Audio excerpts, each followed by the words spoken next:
बच्चों, आज मैं आपको पढ़ाने जा रही हूँ वाक्य। तो सबसे पहले वाक्य की परिभाषा देखते हैं। शब्दों के सार्थक एवं व्यवस्थित समूह को वाक्य कहते हैं। जैसे रोहन बाजार जाता है। अब आपसे पूछा जाता है वाक्य के अंग कितने हैं, घटक कितने हैं। तो वाक्य के 2 अंग हैं, उद्देश्य और विधेय। उद्देश्य वाक्य में जिसके विषय में कुछ कहा जाता है या जो वाक्य का कर्ता होता है उसे हम उद्देश्य कहते हैं। वाक्य में कर्ता के विषय में जो बात की जाती है उसे हम विधेय कहते हैं। जैसे रोहन बाजार जाता है, तो यहाँ रोहन कर्ता है तो रोहन उद्देश्य है, बाजार जाता है उसका विधेय है। वाक्य के भेद, तो वाक्य के 2 भेद हैं, अर्थ के आधार पर, रचना के आधार पर। अर्थ के आधार पर वाक्य के 8 भेद हैं। आपसे केवल भेदों का नाम ही आपको याद होना चाहिए, क्योंकि 10th में अर्थ के आधार पर नहीं, रचना के आधार पर आते हैं।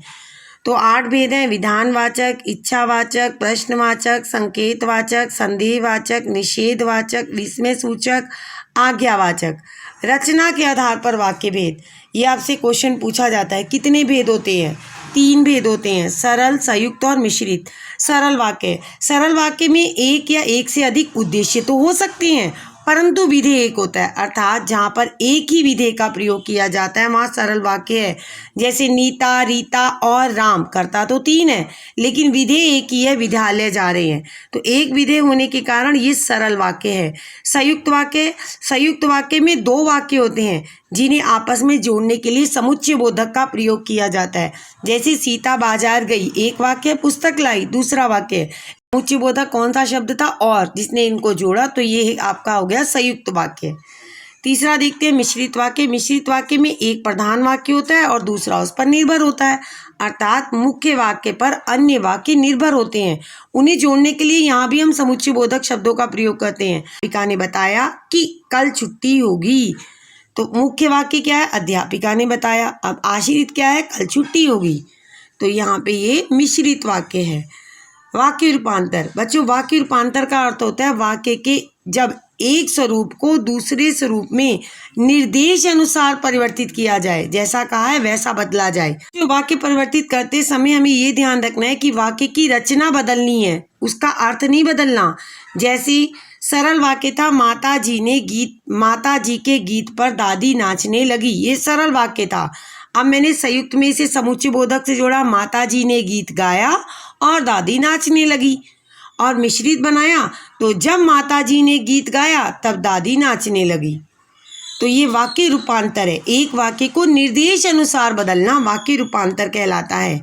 उपवाक्य, ऐसा पद समूह जिसका अपना अर्थ हो, जो वाक्य का भाग हो, जिसमें उद्देश्य और विधेय हो, उपवाक्य कहलाता है।